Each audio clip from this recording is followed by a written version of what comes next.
사랑하는 성도 여러분, 안녕하세요. 5월 10일 금요일입니다. 이 시간 함께 267장 찬양하심으로 오늘의 말씀 시작하겠습니다.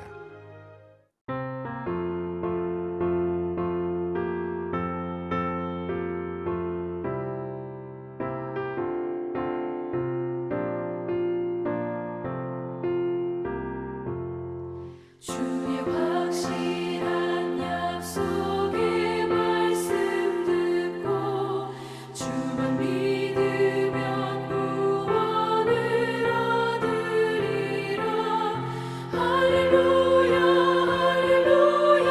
내가 예수를 믿어 그의 흘리신 피로 내 죄 씻었네. 할렐루야 할렐루야. 내가 예수를 믿어 그의 흘리신 피로 내 죄 씻었네. 나의 갈 길이 험하고 위험하나 항상 예수의 도우심 믿고 가네. 할렐루야 할렐루야. 내가 예수를 믿어 그의 흘리신 피로 내 죄 씻었네. 할렐루야 할렐루야. 내가 예수를 믿어 그의 흘리신 피로 내 죄 씻었네. 주의 보좌에 천사들 둘러서서 우리 구주를 높이어 찬양하네. 할렐루야 할렐루야. 내가 예수를 믿어 그의 흘리신 피로 내 죄 씻었네. 할렐루야 할렐루야. 내가 예수를 믿어 그의 흘리신 피로 내 죄 씻었네.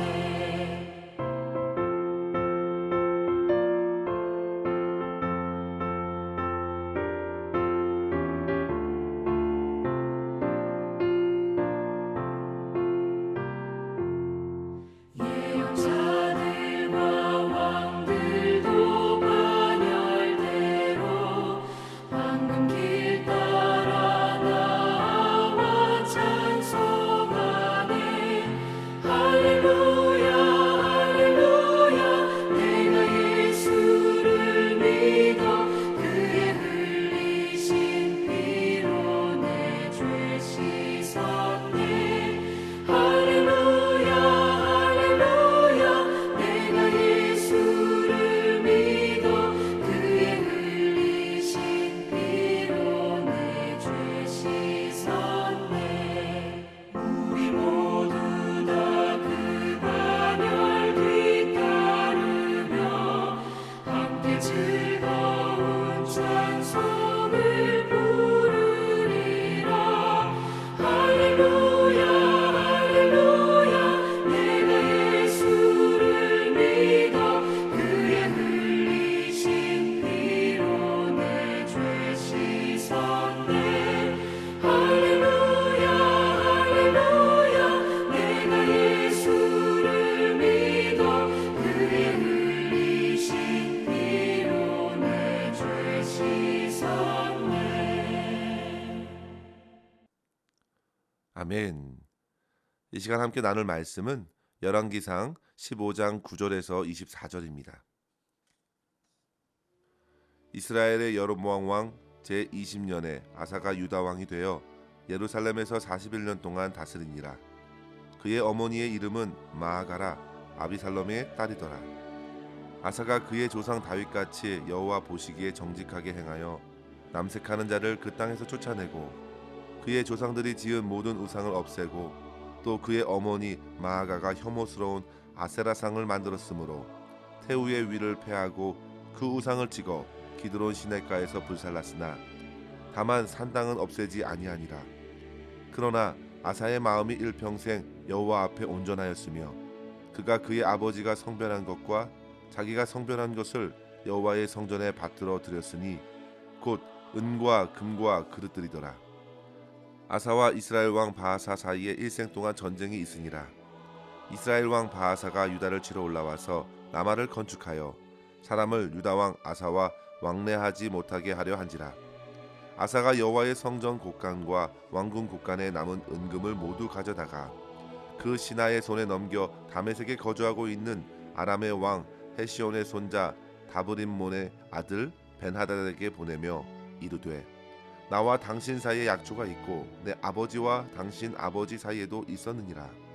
내가 당신에게 은금 예물을 보냈으니 와서 이스라엘 왕 바하사와 세운 약조를 깨뜨려서 그가 나를 떠나게 하라 하매 베나닷이 아사 왕의 말을 듣고 그의 군대 지휘관들을 보내 이스라엘 성읍들을 치되 이온과 단과 아벨벳 마가와 긴네렛 온 땅과 납달리 온 땅을 쳤더니 바하사가 듣고 라마를 건축하는 일을 중단하고 디르사에 거주하니라.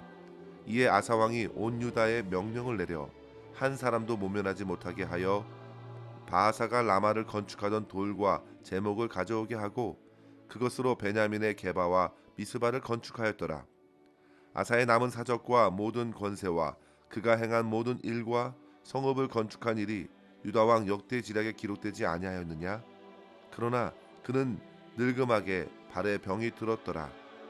아사가 그의 조상들과 함께 자매 그의 조상들과 함께 그의 조상 다윗의 성읍에 장사되고 그의 아들 여호사밧이 대신하여 왕이 되니라. 아멘. 오늘 우리가 만나게 될 인물은 유다의 왕 아사입니다. 그는 솔로몬의 아들 르호보암의 손자입니다.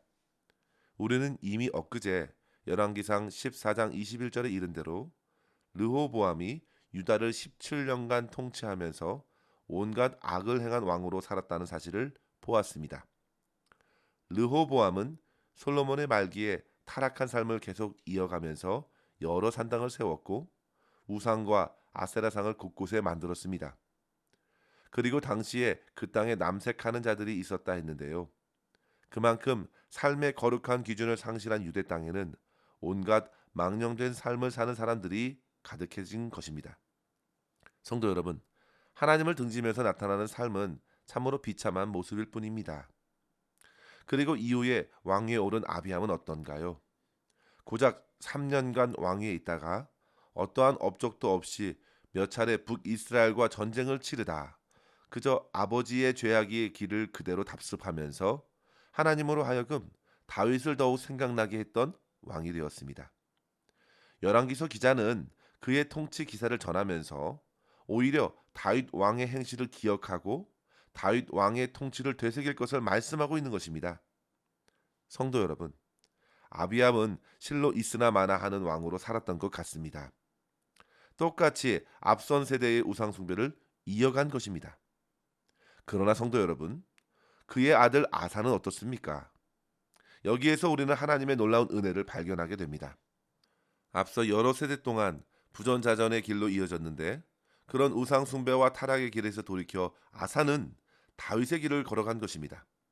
11절에 보시면 아사가 그의 조상 다윗같이 여호와 보시기에 정직하게 행하여 남색하는 자를 쫓아내고 앞선 세대가 세운 모든 우상을 없애버렸습니다. 실로 놀라운 역사이죠. 부모의 세대를 쫓는 것은 어찌 보면 매우 자연스러운 일입니다. 특히 악한 일에는 더욱 쉽게 답습하는 죄인의 성품이 우리에게 있습니다.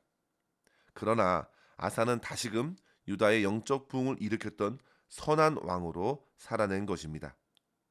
물론 그의 삶에는 명함이 분명히 있습니다. 그럼에도 성경은 14절에 그러나 아사의 마음이 일평생 여호와 앞에 온전하였다고 평가하고 있는 것입니다. 저는 오늘 말씀을 통해서 아사 왕의 통치를 통해 어떠한 도전을 얻을 수 있을지 한 두 가지 정도로 생각하면서 함께 은혜를 나누기를 원합니다. 첫째로 성도 여러분, 우리는 상황과 환경을 넘어선 신앙 개혁을 이루는 그의 모습에 도전을 얻어야겠습니다. 아사는 자기 자신의 처지에 낙심하지 않았습니다. 앞서 아버지 아비암이 일찍 왕위를 그에게 내어주고 세상을 떠나면서 아사는 여러 가지 생각을 갖게 되었을 것입니다. 남유다 르호보암과 아비야는 줄곧 여로보암과의 전쟁을 치르면서 국력을 소진했고 나라의 살림은 점점 어려워졌을 것입니다. 그러나 아사는 그런 앞선 세대의 길을 따르지 않기를 작정한 것입니다. 열왕기의 병행 구절인 역대하 14장에 보시면 아사가 왕위에 올라 우상들을 깨뜨리고 사람들에게 여호와 하나님을 찾게 하면서 산당과 태양상을 없앨 때 유다가 곧 평안함을 누렸다고 증거합니다. 역대하 14장 6절에 보시면 여호와께서 아사에게 평안을 주셨으므로 그 땅이 평안하여 여러 해 싸움이 없는지라 했습니다. 무려 약 10년가량 전쟁이 없었다고 했습니다. 그만큼 나라가 다시금 평안해지고 부강해지고 안정해진 것이죠. 그런데 이 모든 것의 근거는 바로 여호와 하나님께서 그에게 평안을 주셨기 때문이었습니다. 성도 여러분, 그는 주위의 여건을 보면 참으로 하나님을 섬기기가 어려웠습니다. 오늘 말씀에 그의 어머니를 소개하는데 10절에 보시면 마아가라 했습니다. 그녀는 아비살롬의 딸이라 했습니다. 즉 압살롬의 딸 마아가는 암몬 사람이었죠. 아사의 아버지 아비암의 어머니도 같은 이름으로 소개하고 있는데요. 분명 이 아사 또한 아비암의 어머니 마아가, 즉 할머니에게서 교육과 돌봄을 받았을 것입니다. 당시 마아가는 손자에게 상당한 영향력을 줄 수 있는 집안의 어른이었습니다. 그런데 보십시오. 아사는 그런 환경에서도 믿음을 지킨 것입니다. 13절에 보시면요. 마아가가 혐오스런 아세라상을 만들었던 것을 가지고 아사는 그녀의 태우의 위를 패하고 그 우상을 기드론 시내가에 불살랐다 했습니다. 그 정도로 아사는 단호했고 신앙에 있어서 타협하지 않았습니다. 성도 여러분, 손자가 할머니의 태우의 위를 패했던 사건을 언급한 것은 그만큼 아사가 가족보다 하나님을 더 생각했다는 것을 보여주는 것이죠. 아사에게는 당시 사람들이 귀중히 여기는 우상이 아니라 진정한 하나님이신 여호와 하나님만을 경외하고 섬기는 것이 무엇보다도 앞섰습니다. 그가 그렇게까지 단호한 마음을 먹게 된 것이 언제일까요? 우리는 역대하 15장에서 그 근거를 찾아볼 수 있는데요.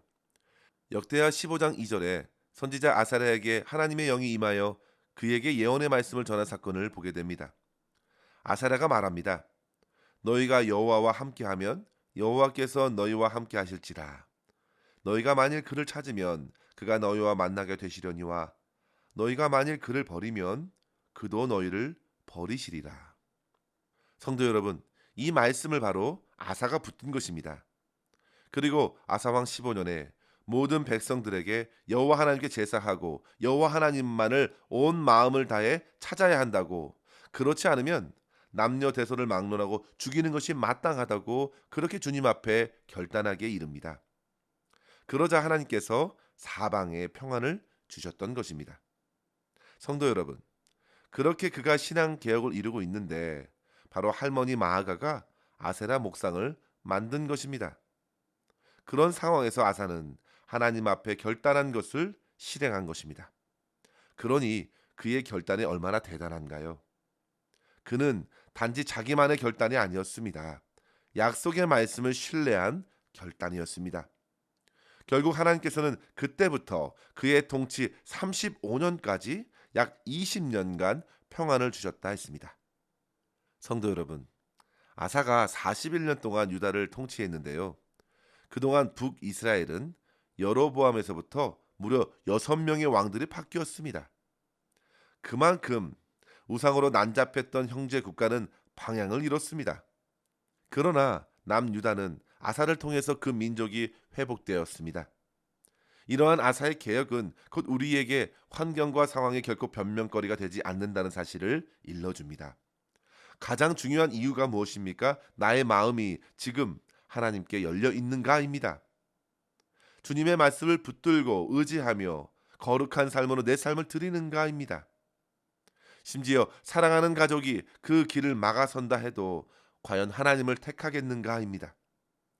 우리는 결코 주님을 포기할 수 없습니다. 상황이 어떠하든지 하나님께서는 반드시 피할 길을 주실 것이고 모든 것을 감당할 수 있는 능력을 주신다는 사실을 믿으시고 저와 여러분 오직 주님만을 예배할 수 있기를 주의 이름으로 간절히 축원합니다. 둘째로 성도 여러분, 우리는 아사의 실패를 통해서도 끝까지 하나님만 의지해야 한다는 사실을 배울 수 있습니다. 본문에서 두 가지의 사건을 더해 보여주고 있는데요. 하나는 북이스라엘 3대 왕 바하사의 전쟁 중에 라마성을 그가 건축하면서 길을 막자 아사는 성전의 은금을 모두 가져다가 다메섹 아람 왕에게 내어주면서 북이스라엘과 동맹을 깨뜨리고 북이스라엘 북쪽의 여러 성읍들을 공격해 달라고 요청한 사건입니다. 이런 미락은 결국 성공하게 되고 결국 라마 건축에 들어간 자재들을 모두 가져다가 다른 성읍을 쌓는데 아사는 사용하였습니다. 그런데 성도 여러분, 그때 아사 왕은 사실 선견자 하나니에게 큰 책망을 듣게 되었습니다. 왕이 여호와를 의지하지 아니하였고 아람 왕을 의지하였습니다. 그래서 아람 왕까지 이길 수 없었다고 선견자가 책망한 것이죠. 그러면서 역대하 16장 9절에 이르시길 여호와의 눈은 온 땅을 두루 감찰하사 전심으로 자기에게 향하는 자들을 위하여 능력을 베푸시나니 이 일은 왕이 망령되이 행하였은즉 이후부터는 왕에게 전쟁이 있으리이다 했습니다. 그런데 이 말씀을 듣고서 아사가 노하여 그 하나니를 옥에 가두었습니다. 하나님의 말씀을 가볍게 여기는 것입니다. 성도 여러분, 그가 교만해졌습니다. 그가 왜 산당을 다 제거하지 못했는지 답이 나왔습니다. 결국 그가 꺾인 것입니다. 그리고 오늘 말씀의 23절에 보시면 그가 늙음하게 발에 병이 들렸다 했습니다. 그런데 이 사건 또한 역대하 16장 12절에 말하기를 그가 왕이 된 지 39년이 되는 때에 그의 발이 병들어 매우 위독하였으나 병이 있을 때에 그가 여호와께 구하지 아니하고 의원들에게 고하였다고 전합니다. 성도 여러분, 하나님께서 평안을 주신 것은 참으로 크신 은혜입니다. 우상으로 가득했던 분위기에서 우상을 척결할 수 있었던 것은 무엇보다도 하나님의 말씀 때문이었습니다. 그 은혜를 받고서 아사는 전쟁에서도 큰 승리를 거뒀죠. 그러나 그의 인생 말미에서 보듯이 그 또한 하나님의 말씀을 전한 선지자를 가두었고 자기에게 찾아온 병을 놓고서도 하나님이 아닌 사람을 의지했다는 것입니다. 성도 여러분, 우리는 반드시 기억해야 합니다.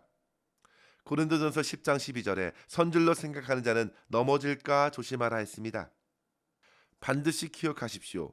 주님께서는 먼저 된 자가 나중된다고 했습니다. 경고의 말씀입니다. 끝까지 하나님의 은혜로 내 마음을 깨우고 늘 하나님의 능하신 손 안에서 겸손하게 삶을 이어가라고 가르쳐 주신 말씀입니다. 사랑하는 성도 여러분, 우리의 신앙을 오늘도 깨워야 합니다. 오늘도 주님 앞에서 겸손히 주의 말씀을 의지하십시오. 어려운 일이 오면 하나님께 전적으로 맡기십시오. 모든 일들 가운데 역사하시는 하나님의 선하신 뜻을 끝까지 바라보고 사람 의지하지 말고 환경 탓하지 말고 오직 주님만 의지하는 삶을 통하여 하나님께 끝까지 영광 돌릴 수 있기를 주의 이름으로 간절히 축원합니다. 기도하겠습니다. 하나님 아버지 감사합니다. 오늘도 주의 말씀을 듣고 우리의 영혼을 깨우게 하시니 감사합니다. 아버지 하나님, 저희들의 마음을 붙들어 주시옵소서. 오직 하나님 한 분만 바라보며 하루하루의 삶을 깨우게 하여 주시고 주 예수 그리스도를 통해 부어주신 은혜만을 힘입어 겸손히 주님과 동행하는 삶 살아내게 하여 주시옵소서. 상황과 환경을 탓하기보다 모든 상황에서 역사하시는 주님의 말씀을 잘 듣게 하여 주시고 주님의 뜻을 구하며 감당할 능력을 주시기를 믿고 끝까지 주님만 바라보게 하여 주시옵소서. 우리의 믿음까지도 우리를 교만하게 할 수 있다는 사실을 기억하고 경계하게 하시고 끝까지 주님의 손 안에서 겸손하게 행하며 모든 영광을 주님께 올려드리는 승리하는 삶 살아내게 하여 주시옵소서. 오늘도 우리의 모든 것을 주님의 손에 의탁하옵고 감사드리며 우리 구주 예수님의 이름으로 간절히 기도하옵나이다. 아멘. 사랑하는 성도 여러분, 오늘도 주님과 함께 승리하시기를 바랍니다. 감사합니다.